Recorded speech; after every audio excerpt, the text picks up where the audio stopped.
இப்போ கூட நான் ஒரு படம் பார்த்தேன். அந்த படத்துல பார்க்கும்போது ஒரு கேரக்டர் நடிச்சிருந்துச்சு. அட பாவி, இந்த கேரக்டர் நடிக்கிறது கூட என்ன உங்களுக்கு தோணலையேடா.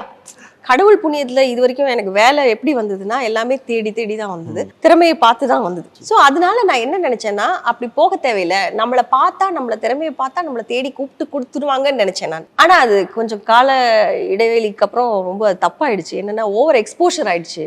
வெற்றிமாறன் சார், அப்புறம் 2-3 நான் டப்பிங்லாம் போவேன் இல்லையா, நடிக்க மட்டும் கூப்பிட மாட்டேங்கிறீங்க அப்படின்னு. அப்போ எனக்கு நரேன் இருக்காரு இல்லையா, நரேன் ஆர்டிஸ்ட், அவர் வந்து என் கூட சீரியல்ல நடிச்சிருக்காரு ஒரு தடவை, பாசமலர் அப்படின்ற ஒரு சீரியல்ல. என்ன நரேன்ஜி நடிக்க தான் கூப்பிட மாட்டேங்கிறாரு வெற்றிமாறன் சார், படம் எல்லாம் பண்ண, யோ நீ ஓவரா எக்ஸ்போஸ் ஆயிட்டியா.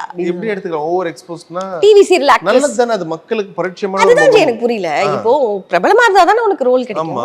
நான் எப்படி எக்ஸ்போஸ் ஆயிட்டேன்னு நினைக்கிறாங்க. டிவி சீரியல் ஆக்ட்ரஸ்னா அப்ப டிவி சீரியல் ஆக்ட்ரஸ் நடிக்கலையா படங்கள்ல? எவ்வளவு பேர் நடிச்சிருக்காங்க.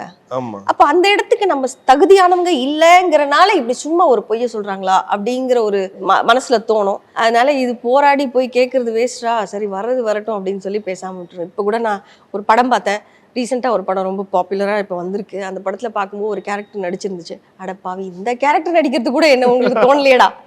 நமக்கு தோணும்ல, இந்த கேரக்டர் நடிக்கிறது கூட உங்களுக்கு என்ன தோணலையேடா அப்படின்னு ஒரு ஃபீல் வரும்ல, அதெல்லாம் வரும் தான்.